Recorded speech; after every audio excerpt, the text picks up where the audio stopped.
What's going on, guys? Welcome back to another edition of Bucs Latest on the Fan Arch Network. I'm your host, Peter Blake, your Rolex reporter. What time is it? It's my time. And for Go Bucs Nation and Bucs fans, it's your time. Remember, like and subscribe to Bucs Latest on the Fan Arch Network on a Fan Friday. That's right. We will definitely read comments today. But let's get into it. Another day, another report about Mike Evans. But this is different. This report has come full circle as Tony Pauline, if you remember him just about a month and a half ago, 2 months ago, was talking about how there was less than a 50-50 shot that Mike Evans would re-sign with the Tampa Bay Buccaneers. Well, he's saying something different on Thursday as he said, I'm told there's a real possibility he returns with the Buccaneers in 2026. While the Tennessee Titans and Las Vegas Raiders are very interested if the right deal is struck, the New England Patriots have not shown much interest in Evans.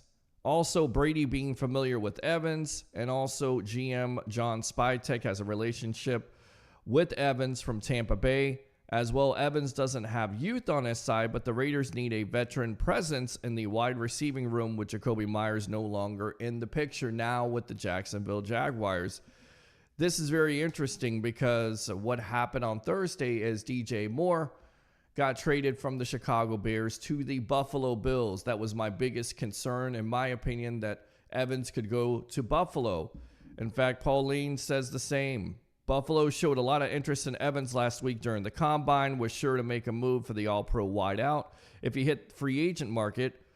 A story I first reported from the Senior Bowl. Hence, it was a bit of a surprise to many that the Bills made the move for more at the stage of the offseason. Now, if you're trying to tell me that Mike Evans is considering the Tennessee Titans and the Las Vegas Raiders as places that he would like to go after we heard throughout the offseason that he was searching for a Super Bowl contender, then I'm going to call you nuts, because even if they have an opportunity to overpay, there's no way that Evans goes to those teams. Never say never.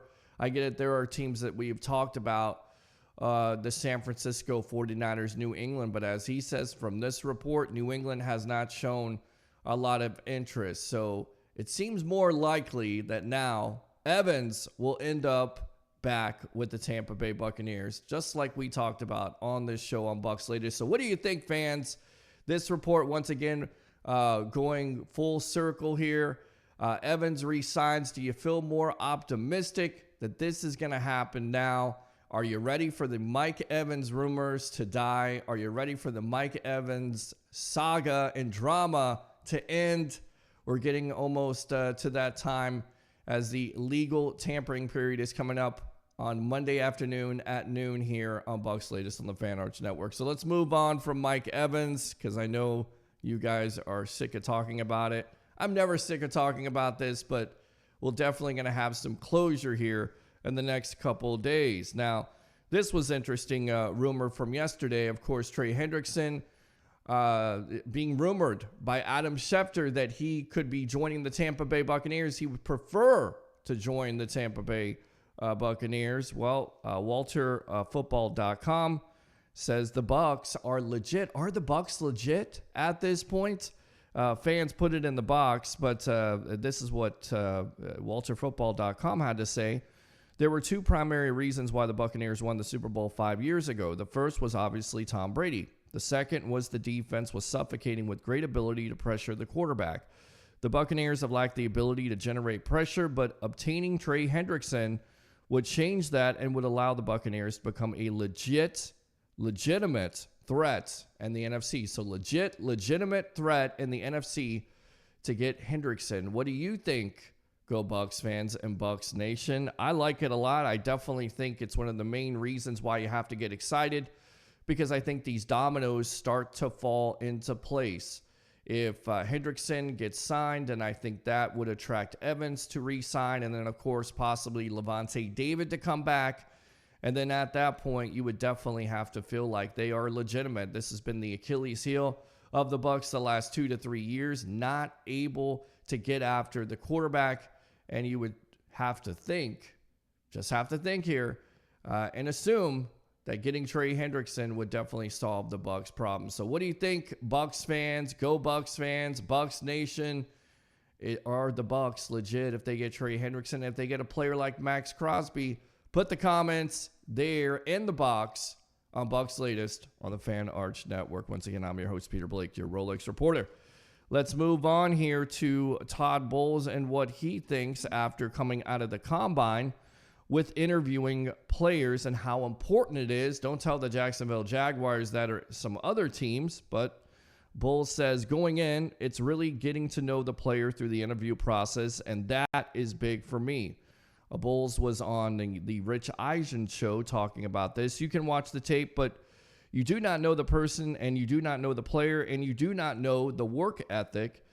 You do not know what makes him tick. So going in, that's very important to me. You get a feel, and it makes you want to dive into more once the Combine is over. It's a start. You get to see body type because you do not see them in the pads, and you get to see them in person. You get to see them face to face, and I think that is huge. Interesting comments by Todd Bowles.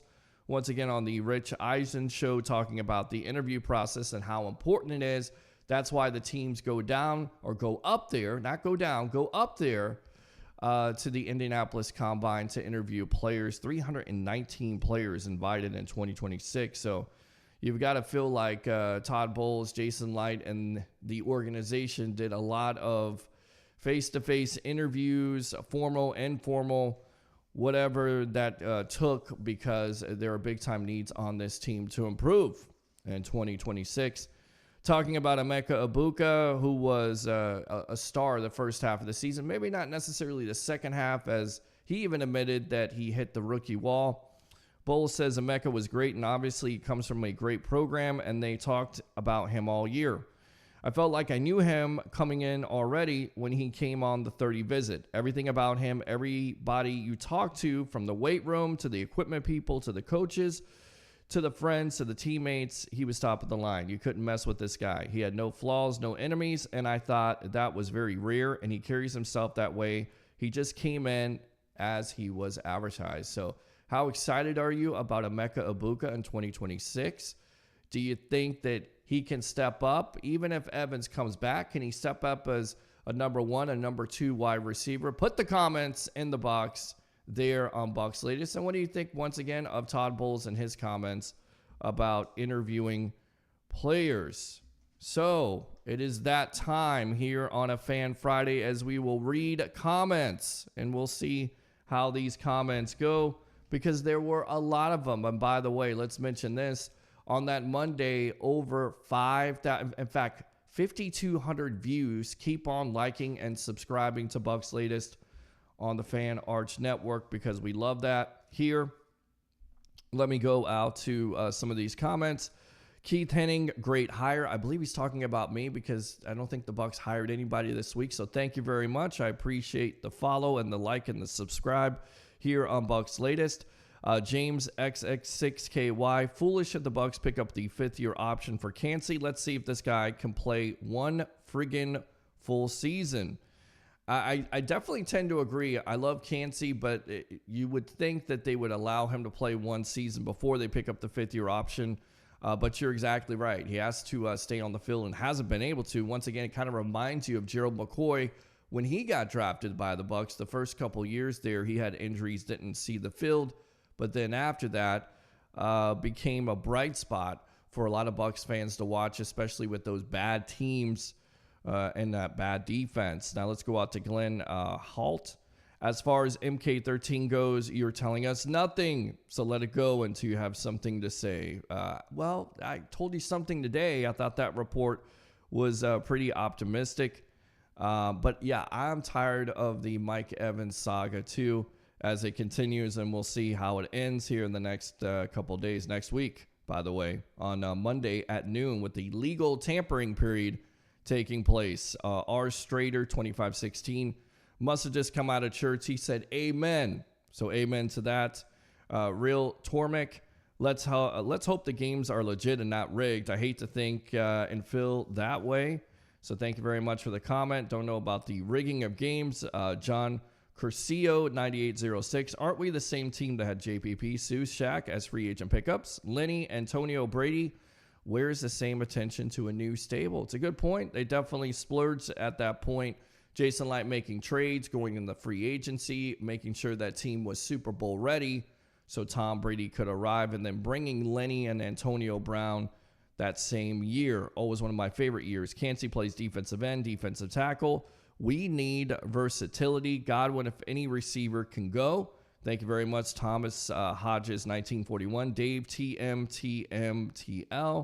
I'm very surprised at Kancey's low numbers ratings. Could it be to the small sample size and how often he's playing while recovering from injury? I was thrilled when we drafted him. He seems too fast for O-linemen to stay in front of and too strong for tight ends and or running backs to stop. Was I wrong to be excited about him? Not at all. There's lots of potential, lots of comparisons with Kalijah Kancey. Talked to him on this show before on the Sports Web. You see the shirt right there. Like and subscribe to that.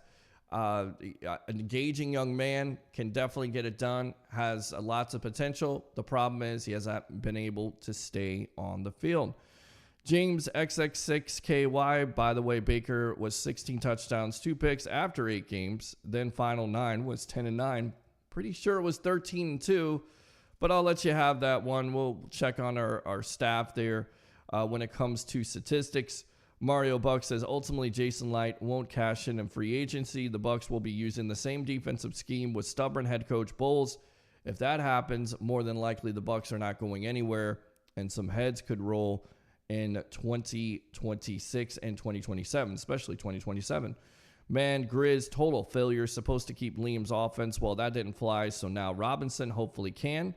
Cover 1, Tampa Bay. Grizzard didn't have Evans, Godwin, McMillan, and Bucky Irving for a big chunk of the season and was still winning the first 8 games. He deserved more credit than you're all jumping on the wagon saying how bad he was. He was 6-2. Also was his first time calling plays. The first time you do anything is never a great transition. Well, it didn't work out, that's for sure. Sean Niz here. Needs somebody besides Crosby, maybe Mac Chubb, or maybe even Jalen Phillips. Think Bosa is injury prone. We definitely have to get an elite cornerback. Don't necessarily agree because even if they let Dean walk out of the building, they signed Dion McCollum to an extension, invested in Benjamin Morrison and Jacob Parrish. Parrish showed out last year. Let's see the rest of these young players and see what they can do in 2026 because that's what they're banking on. But make no mistake about it, they do lose Dean. They do have some type of need there. They could go in the draft and get somebody because they drafted Dean in the 3rd round. Carlton Davis in the middle round, I believe it was like the 2nd round there. Sean Murphy Bunting. So Jason Light has done that before. Brent O'Neill, 7267, become a favorite here on Bucs Latest, says Baker ain't no top quarterback. Thank you very much, Brent. Troy, 6822. If they don't draft Caden McDonald or Lee Hunter, the defense is cooked. I would only use Kancey and Elijah on 3rd down and pass rush packages. What's the point in drafting a linebacker? They're getting blocked on every play. Awesome finish. Levante needs to retire. He just doesn't have it anymore. Evans still has plenty of gas in the tank, and it will be a detriment to this team if he leaves. Thank you, awesome finish. James, I applaud your efforts, but reading quotes, I hope you can get this podcast off the ground. It's a tough biz. You are in. Thank you very much for the comment or the compliment or the backhanded shot. I don't know. Just bear with me when we read some of these quotes sometimes because they're interesting. We drop in dimes. Evans should be happy with Robinson, his offense with the Falcons target. London, a lot. Bucs fell apart without Evans. He is still a big target that can catch the ball deep. Speed was never his game. Jay Green, 1313. Exactly. Evans has never been a speedy runner. He uses his size as leverage on smaller backs, which is just about every back in the league. Say you have a receiver that can catch a pass across the middle and get 10 to 15 yak yards. Evans goes down the sideline for 20 to 25 yards, minimal yak. James, last year all I heard was great culture, Super Bowl ready. Now all we hear from people like Pewter Report is the opposite. Meanwhile, the Pats can spend $200 million last year and this year, and they will be just as aggressive. Yet Bucs don't spend real money. Cap money versus real money, 2 different things. Finally, Bucs players give organization D for family treatment. Wow. Thank you for the comment. We'll see how aggressive this Bucs team is and 2026. Just a person. Evans is injury prone and getting old. That hamstring will make him miss multiple games again, like it has several seasons in a row. I like Mike Evans, but reality doesn't lie. Becky Homler says Owe, that would be Odafe Owe, as we talked about him on this show, had 0 sacks before he went to the Chargers, where they were able to make him productive. Owe has great potential, but it's going to take someone with proven ability to teach him and unlock his full potential as an edge rusher. Nobody with the Bucs organization has proven that they have that ability, so because of that reason and all, I don't trust it. Dave Meter, Grizzard sucked. Chuck Jansen, the most likely reason Mike Evans stays in Tampa will be his wife. With our defense, we are not a Super Bowl contender, I would say yet. I would not pick up the fifth-year option on Cansey. He's an off-injured one-dimensional player, and he's not great at his one dimension. To that point, his wife definitely influenced him a couple years ago to come back to Tampa, so we'll see if it happens again. Josh Bennett, 65-34. Let Evans go. We were a better team without him last year. Trade first and Godwin for Crosby. Ibuka is Godwin 2.0. Pick up Cansey's fifth year, but move him to end. Thomas Hodges, give Cansey this year. He has to stay healthy, but he is a stud. Led the Bucs with 8 sacks 2 years ago, even missing a few games. Tore his pec muscle last year. Our worst hit besides Evans as far as injuries. We'll definitely agree with that. When he got hurt, that defensive line was different. You can see they're different. He's a major key no matter what they get as an edge rusher. If he can stay healthy, it definitely helps out that line. Don Pudge says, this is why I think the Bucs should explore a trade with Cansey. If they don't pick up the fifth-year option, this is his contract year. It is now or never if you want to use his trade value to move up to the draft or find a more reliable player. Don't know what his draft value is at this point, Don, because he hasn't been able to stay healthy. Brent O'Neill says, hell no, we ain't no Super Bowl contender. We can't even dominate a trash division. Thank you, Brent. He says, Baker ain't no strong quarterback. Laugh out loud, 1-9 in primetime games. The last I checked, the NFC Championship will be played at night. More than likely, but Baker still has won some prime time games. All pass rushers are ideal for Tampa, says James Tollison. Tampa's early down defense is solid. We need a GTFOTF player, meaning when it's literally 3rd and 28, 4th and 13, get the F off the field. I agree with that. They definitely needed to get off the field versus the Atlanta Falcons. California All-Star says Jason Light is a failure. Not scouting good linebackers, not scouting good edge rushers, not scouting good defensive backs besides Winfield Jr. What is going on in Bucs Nation with the front office? Max Crosby is available. Go get him now. Just like getting Simeon Rice in the early 2000s, our GM was aggressive and signed or traded for the best of the best. With that being said, Devin White called. He was a pretty good linebacker that Super Bowl year, a couple years afterwards. Tyke Smith is pretty good besides Winfield Jr. Jamel Dean, they drafted him, got some contributions. Carlton Davis, Sean Murphy Bunting. And they did find some good edge rushers in JPP and Shaq Barrett. With free agency and trading for them, he has struck out with JTS. Of course, Joe Tryon-Shoyinka. And Chris Braswell doesn't look good right now. Good comments, but still, Jason Light will be aggressive. Last couple comments here. Buck Wild, 3158. LVD, Big Mike, in my opinion, are coming back for one more season. And Dyer Den, if they bring back Mike Levante, Kate Otten, they're going to have way too many players in the 15+ million salary range. The following players all make between 15 and 39 million. McCullum, Vea, Gedeke, Winfield Jr., Godwin, Wirfs, Mayfield. That's way too much on too few players. As we talked about on the show, Jason Light and that organization will make some creative changes when it comes to restructuring players. So what do you think, guys, about fan comments here on a Friday on Bucs Latest on the Fan Arch Network? I'm your host, Peter Blake, your Rolex reporter. What time is it? It's my time.